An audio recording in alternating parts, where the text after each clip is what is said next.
हाय, मैं रवि के बिंदास बोल में आपका स्वागत है। आज मैं आपके सामने एक ऐसी नेत्री यानी ऐसी महिला नेता का इंटरव्यू पेश कर रहा हूं जिसे सुनकर वास्तव में आप कहेंगे कि ऐसे नेताओं को आगे होना चाहिए, जो स्पष्ट कह रही हैं कि जब उनकी सरकार बनेगी तो वो गैर शहर में राजधानी तो बनाएंगी, साथ में जेल भी बनाएंगी जहां वो सारे उत्तराखंड के भ्रष्टाचारी नेताओं को जेल में भेजेंगी सरकार बनने के बाद। मैं बात कर रहा हूं जेसीपी यानी जनता कैबिनेट पार्टी की अध्यक्षा भावना पांडे जी का। भावना पांडे जी का ये जबरदस्त इंटरव्यू आप सुन पाएंगे तुरंत, लेकिन उससे पहले उनके बारे में मैं आपको कुछ बताना चाहता हूं। एक ऐसी नेत्री जो अपने बलबूते उत्तराखंड की 70 सीटों में चुनाव लड़ रही हैं और वो ऐसे कैंडिडेट ढूंढ रही हैं जो निष्पक्षता से आगे आए, और वो भारतीय जनता पार्टी और कांग्रेस के ऐसे कद्दावर नेता जो शायद बागी हो सकते हैं उनको वो ढूंढ रही हैं।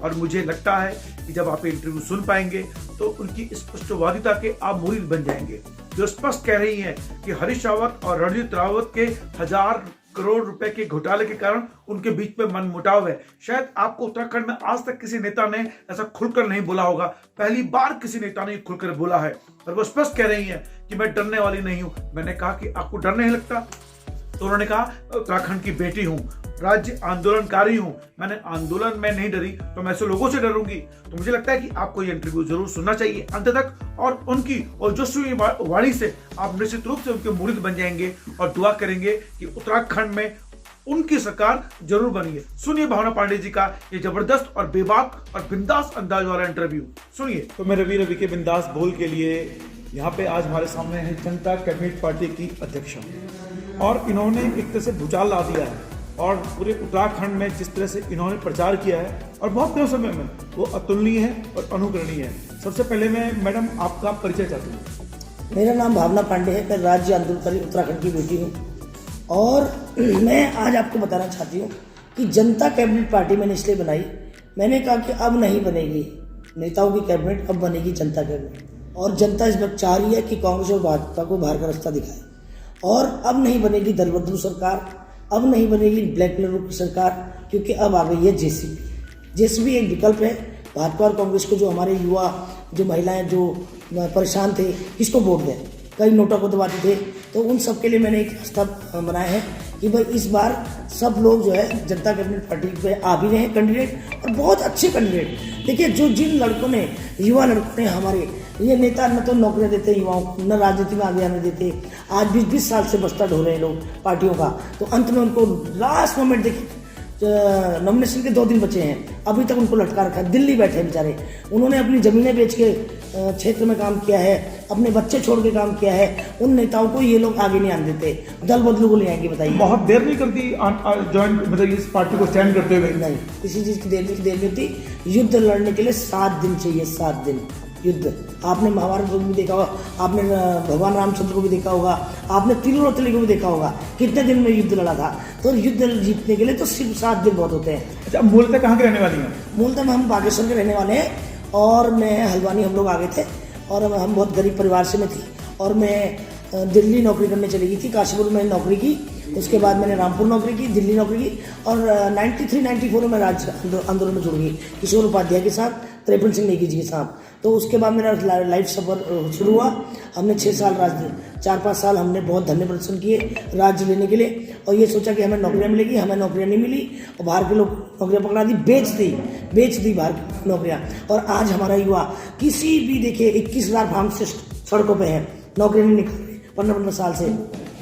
आशा कार्यकर्ताओं से काम लिया जाता है, और आंगनबाड़ियाँ हैं 15, देखिए आशा कार्यकर्ता 500 रुपये में पाटनदाइयाँ काम कर रही हैं, शर्म नहीं आती नेताओं को, और 1500 में क्या कहते हैं भोजन माताएँ काम कर रही हैं, 2000 में आशा कार्यकर्ता काम कर रही हैं, 3000-4000 में भोजन माताएँ आंगनबाड़ियाँ काम कर रही हैं। क्या धंधा इन नेताओं ने बना रखा है, मतलब तमाम महिलाएं परेशान हैं। महिला समूह है 32,000, उनको कोई काम 6 साल से नहीं दिया है। क्या इन्होंने बना रखा है, सिर्फ बेवकूफ़ बनाते हैं महिलाओं को और युवाओं को, और नौकरियां बेच देते हैं लोग बात। और एक दिन मैं देख रही थी हरीश रावत को, उत्तराखंडियत की बात कर रहे हैं। अरे कौन सी उत्तराखंडियत तुम्हारे अंदर, जब तुमने 100 पट्टे दिए हरिद्वार में, 2 उत्तराखंड के लोग हैं, तब तुम्हारी उत्तराखंडियत कहाँ थी? और जब आपने जो है माया उपाध्याय के गाना गाने से उत्तराखंडियत आती है, आज उत्तराखंडियत की बात करते हो, बेशरम नेता कहीं के। और आज उसमें नौकरियां निकालते हैं, क्या कहते हैं डेंटिस्ट डॉक्टरों की, 15 लोगों को उत्तराखंड के लोगों को नौकरी दी, 150 लोगों को बाहर के लोगों को नौकरी बेची है। क्या जनता जानती नहीं है? कोई कहना नहीं चाहता, कोई प्लेटफॉर्म नहीं है। आज मेरे पास प्लेटफॉर्म है, आज मैं बोलना चाह रही हूँ। हरीश रावत को भी ये सारे नेता सब ने बेच खाए हमारे राज्य को, खत्म कर दिया हमारे राज्य को, चाहे भाजपा के लोग हो चाहे कांग्रेस के हो, सब चोर चोर मौसरे भाई हैं। अच्छा, अभी तक आपने अपनी पार्टी की ओर से कितने कैंडिडेट डिक्लेयर कर दिए? क्या पूरी 70 विधानसभा सीटों में आपने कैंडिडेट बिल्कुल बिल्कुल 70 पर लड़ूंगी। अगर मेरे पर तो 100 और होती तो वो भी लड़ देती। मेरे पर तो 70 ही है, और क्योंकि मेरे पे कैंडिडेटों की लिस्ट है 200-250। क्योंकि देखिए हर आदमी की लिस्ट कर में मुझे मिल रही है, मिल नहीं रही उनको गोली दी जा रही है। उनको ये दिया जा रहा है कि 2 दिन सबसे लास्ट में टिकट, इसलिए टिकट भाजपा एक तो दल बदलुओं का वेट कर रहे हैं। बताइए क्या है, बीजेपी के लोग कांग्रेस के लोग बीजेपी में, और उसके बाद एक युवाओं को गोली दे रखी है, हाँ हम देंगे, तुमको भी देंगे, तुमको 3 कैंडिडेट तैयार कर रखे हैं। वो हर आदमी सोच रहा मेरी हो रही, किसी की नहीं हो रही, दल बदलू को दे रहे हैं। जैसा अभी आपने कहा कि आप बहुत गरीब सामान्य परिवार से आई हैं आप, तो इतनी बड़ी पार्टी, इतने लोगों को खड़ा करना, कहाँ से आया इतना पैसा? पैसा क्या चाहिए इस बार? जनता जो है, अब इस बार तो कोरोना की वजह से वैसे पैसे नहीं लग रहे हैं। मुझे बताइए पैसा क्या है? मैंने तो अभी एक होटल साइड बेची है, तमाम प्रचार कर दिया पार्टी का। मेरे को क्या है, मैं तो उत्तराखंड की बेटी हूँ, और क्या साथ थोड़ी लेके जाऊंगी? ये लेके जाएंगे साथ में। इनको तो ऐसा लग रहा है कि जैसे सब कुछ साथ में जाएगा। अभी कुछ नहीं जाने वाला। अगर कोरोना हो गया ना किसी को, पॉलिथीन में लपेटे जाएंगे, पॉलिथीन में हाथ भी कोई नहीं लगाएगा, और घी की जगह मिट्टी तेल छिड़का जाएगा। और जहाँ तक मैं बता दूं आज जनता को कि मैं उत्तराखंड की बेटी इतिहास बनाने आई हूँ। अपना सब कुछ बेच दूंगी, मगर इन नेताओं को बाहर रास्ता दिखाऊंगी। और दूसरी बात, इन्होंने मेरा उत्तराखंड बेचकर अपनी बिल्डिंगें बनाई, और मैं बिल्डिंग बेचकर अपने उत्तराखंड को बचाऊंगी। ये मैं हिस्ट्री में नाम दर्ज कराऊंगा। अच्छा, अपने जो 70 कैंडिडेट आप बात कर रही हैं, ये कहाँ से लाएंगे आप? इतने कम समय में कहाँ से आएंगे? तो अच्छे शूरवीर जिस तरह से आप एक जागरूकता दिखा रही हैं। अरे इन्हीं की सेना है। आपने देखा नहीं, रानी लक्ष्मीबाई ने सेना इनकी छीन ली थी, जब उठा के इन्हीं की सेना इन्हीं से लड़वाऊंगी मैं। और वही होने वाला है, क्योंकि मेरे पास सारे कैंडिडेट बिल्कुल अव्वल दर्जे के नंबर 1 कैंडिडेट है। मगर ये उन लोगों को राज्य मंत्री का वो दे रहे हैं, डरा रहे हैं कि मत जाना, ये मत करना, सरकार आने वाली। कुछ नहीं आने वाली, न कांग्रेस की सरकार है न भाजपा की सरकार। इस बार आ रही जनता कैबिनेट पार्टी। अच्छा, रामनगर का जिक्र आपने किया। रामनगर में बड़ी दिलचस्प लड़ाई हो रही है कांग्रेस की ओर से। रणजीत रावत जी के अपोजिट हरीश रावत आने वाले हैं। इन दोनों नेताओं के बारे में क्या ख्याल है आपका? अरे ख्याल, ये दोनों अभी कोई आप ही के इंटरव्यू सुन रही थी, वर्चस्व की लड़ाई है। अरे किस चीज की वर्चस्व? क्या इनका वर्चस्व? ये इनके पैसे की लड़ाई है, पैसे की। 1000 करोड़ रुपए गबन कर चुके हरीश रावत का, रंजीत रावत सारा पैसा पी गए, और रंजीत रावत सारा पैसा पी गए, उसकी लड़ाई है। हरदा का तो काम ही यही है, बर्बाद करने में लगे थे हमेशा। अब बताइए रामनगर से रंजीत रावत लड़ रहा है, नहीं, उसको नहीं लड़ने दे रहा। अच्छा, आपने इतना बड़ा आरोप लगाया कि 1000 करोड़ रुपए का आरोप लगा रहा है, तो सबूत कुछ है ऐसे? वो सबूत है ना, जब क्या कहते हैं हरीश रावत सरकार थी, इन्होंने 9 साल के लिए पैट्रिक को परमानेंट एडिशनल डायरेक्टर पद पर रखा, मार्केट डालवा के कहने पर। सब गड़बड़ घोटाला जो उत्तराखंड को बेच के खाया, बसंत बिहार में रहता है। और इसी तरह इन्होंने 20 मशीनें उतार दी, तो जग जाहिर है, सबको पता। उसकी वजह से एक बाबा खड़ा हो गया, वहाँ खड़ा हो गया। तो अखबारों में सब में तमाम है कि 20-20, 50-50 मशीनें इसने नदी पे उतार दी, और उसके बाद सारा काम इन्होंने किया, करोड़ों रुपए कमाए। और हरदा ने और भी कमाए, सब 1000 करोड़ रुपए गारंटी के साथ किया। उससे भी ज्यादा पिया मुझे नहीं पता, 1000 का मुझे कंफर्म है। मैडम, लेकिन उत्तराखंड में जितने भी पत्रकार हैं या नेता लोग ऐसा खुल के आरोप नहीं लगाते कि 1000 करोड़ रुपए की आपसी इसका मन मुटाव है। आप इतने दावे के साथ कह रही हैं, आपको डर नहीं लगता आपको? किस चीज का डर? किस चीज का? ये उत्तराखंड के पत्रकार इस तरह की बातें नहीं करते कि 1000 रुपए की लड़ाई है रणजीत रावत हरीश रावत जी के बीच में, आप खुल के आरोप लगा रही हैं। खुल के क्या सच्चाई है? किसको दम है? कौन कहेगा? इन नेताओं से डरते हैं सारे लोग। मैं नहीं डरती इन नेताओं से, मैं तो उत्तराखंड की बेटी हूँ। क्या करेंगे मेरा? ये कुछ नहीं कर सकते। सच बोलने में किसी का डर है? मैं सत्य बोल रही हूँ, बिल्कुल सत्य बात है। ये लड़ाई सब दुनिया को पता है कि रणजीत रावत हरीश रावत की पैसे की लड़ाई है, और सारी दुनिया आपको भी पता होगा इस बात का।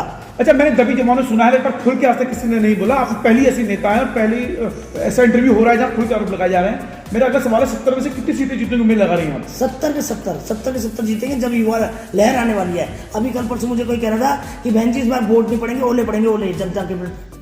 और जहाँ मतलब पूरी सीट, हमें किसी का समर्थन की जरूरत भी नहीं है। और साथ में आपके माध्यम से एक और कहना चाहती हूँ, गैरसैंण में शपथ होगा, गैरसैंण में शपथ होगी अपनी पार्टी की जब सरकार आएगी, और साथ में वहाँ एक जेल का उद्घाटन भी होगा। ये भ्रष्ट नेताओं को वहाँ गिरफ्तार किया जाएगा, जितने इन्होंने भ्रष्टाचार किया है, हमारे युवाओं के साथ अन्याय किया है, नौकरियां नहीं दी, नौकरियां बेच खाए।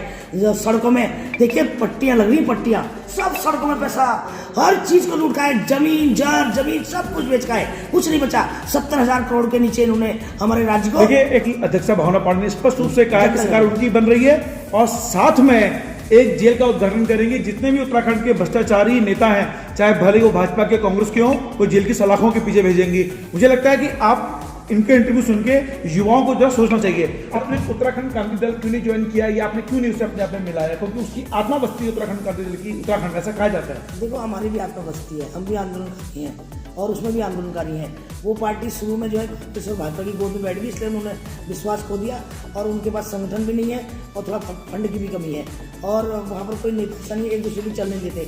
शुरू में मेरी मीटिंग हुई थी उनसे, मगर बात नहीं बनी, तो मैंने उनसे कहा था कि भाई आप लोग मिलकर उत्तराखंड राज्य की लड़ाई हम दोनों की एक ही है, आप लोग कुछ सीट ले लो और कुछ सीट में लड़ाती हूँ। तो उसके लिए उनके यहाँ नेता ज़्यादा हैं, नेता जितने पद, केंद्रीय पद है सब उनके पास। तो मैं थोड़ा घबरा गई इन नेताओं से, तो मैंने कहा भैया मैं अकेले संगठन चलाऊंगी और अकेले पार्टियां।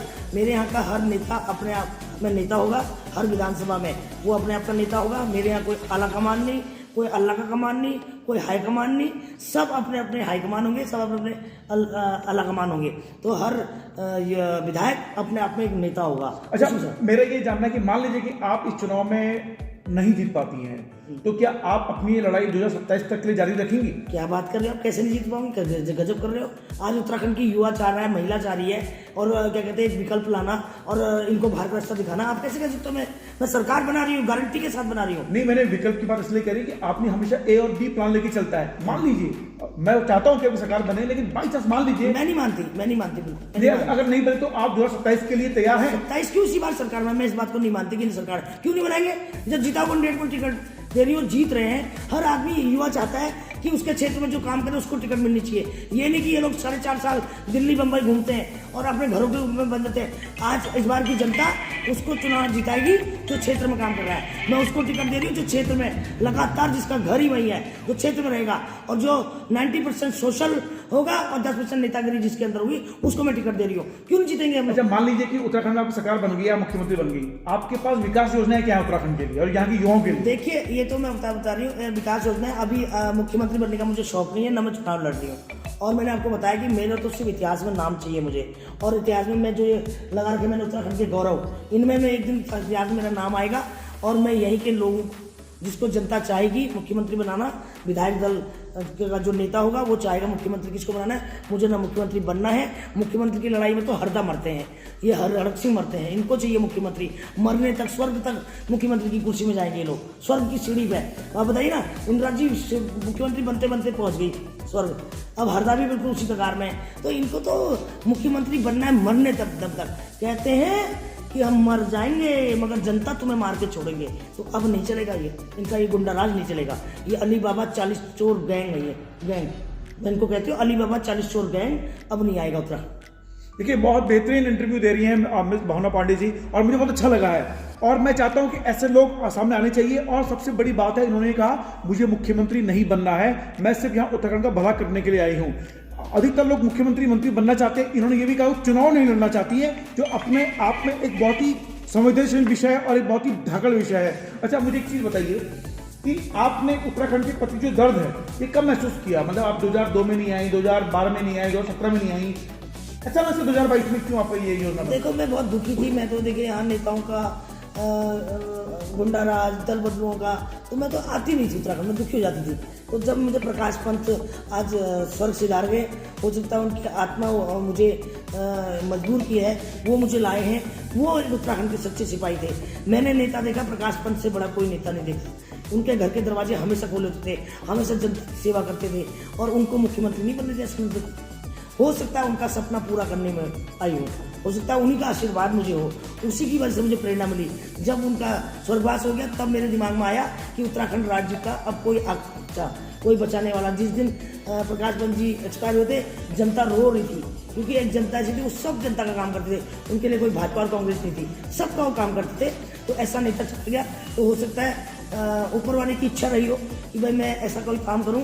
और मैं आज प्रकाश भाई को संजीवनी देना चाहती हूं और मैं आशीर्वाद भी चाहती हूं कि आपकी जो अधूरी रही इच्छा है उसको मैं पूरा करूंगी। जो प्रकाश पंत जी की अधूरी इच्छा थी उसको मैं पूरा करूंगी। अच्छा, मुझे एक चीज और जानना है कि पुष्कर सिंह धामी जो मुख्यमंत्री बने हैं, इनके बारे में क्या राय है आपकी? बड़ी गढ़वाल में तो बड़ी इनकी चर्चा है। आपकी राय में जानना चाहता हूं क्योंकि आपने प्रकाश पंत जी के जैसा नाम लिया और उनको आदरणीय से उनके सम्मान किया। मैं पुष्कर धामी के बारे में आपके विचार जानना चाहता हूँ। देखो आदमी तो ठीक है बेचारा, मेरे से छोटा है, भाई है मेरा छोटा, मगर अभी उसको घिर गया वो खनन वालों से, और थोड़ा सोच रहा है मैं दोबारा तो आऊँगा नहीं, थोड़ा नोट भी बटोर रहा है सुना मैंने, क्योंकि खनन में बहुत सारे मुझे दिल्ली से फ़ोन आते हैं, अरे मैडम जी कोई पट्टा चाहिए, और पट्टे बिक रहे हैं आज हरियाणा में। तो ये मैंने देखा तो नहीं है, सुना है कि वो आज दोनों हाथों से नोट बटोर रहे हैं खनन में। तो और बाकी घोषणा मुख्यमंत्री में कहूँगी उनको, क्योंकि इसलिए घोषणा मुख्यमंत्री कहूँगी कि उसने 1090 घोषणा की है और जिसमें 163 पूरी हुई है, बाकी सब घोषणाएं रहेगी। अब करोड़ों के इन्होंने धरने कर दिए, करोड़ों की घोषणाएं, हर चुनाव से 1 महीने पहले घोषणाओं की बौछार लग जाती है, उसको कहते हैं जुमला, सिर्फ जुमलेबाजी। और उत्तराखंड की जनता इस बार इस जुमलेबाजी में नहीं आएगी। नौकरियां निकाल रखी हैं, तमाम फीसें ले ली हैं, उससे अपनी तनख्वाह निकालते हैं। अरे चोरों डकैतों, उत्तराखंड छोड़ो, भेजो इन तालिबानियों को अफगानिस्तान और पाकिस्तान, इनके टिकट कटाओ यहाँ से, ये यहाँ इस लायक रहने लिए उत्तराखंड को देवभूमि को खा गए, दैत्य भूमि बना दी चोरों ने। मेरे उत्तराखंड को निजात चाहिए, उत्तराखंड से नेताओं से निजात, और जल्दी निजात मिलेगा इसका। देखिए, एक उत्तराखंड आंदोलन में मैं करीब रहा हूँ और एक उसमें एक गीत चलता था, उत्तराखंड की नारियां फूल नहीं चिंगारी है, और मैंने उस चिंगारी को आज महसूस किया है। और मैं चाहता हूं कि हमारी भावना पांडे जी आगे आएं, और जिस तरह से उन्होंने निष्पक्षता से राय रखी है, अपनी प्रकाश पंत जी का नाम लिया और आदरणीय सम्मान दिया उनको, तो मुझे लगता है कि ऐसे लोगों को सामने आना चाहिए, लोगों को सुनना चाहिए। और अगर ऐसे नेता उत्तराखंड में रहेंगे तो मुझे लगता है कि विपक्षी भी डर के रहेंगे, क्योंकि रणजीत रावत और हरीश रावत के बीच 1000 करोड़ रुपए का जो लेन देन का मामला था, आज तक किसी ने नहीं बताया। पहली नेता है जो उन्होंने सामने खुल के इस बात को सामने रखा है। भावना पांडे जी, बहुत धन्यवाद आपका, भविष्य के लिए आपको शुभकामनाएं। Thank you. तो सुना आपने भावना पांडे जी को, तो भावना पांडे जी के इस बिंदास अंदाज का मैं वास्तव में कायल हो गया हूं, और मुझे लगता है कि उनकी पार्टी को 70 विधानसभा सीटों में निश्चित रूप से अधिक सीटों पे जीत मिलना चाहिए, और मैं तमन्ना करता हूं कि वो जीतेंगी भी। जय भारत, जय हिंद, जय उत्तराखंड।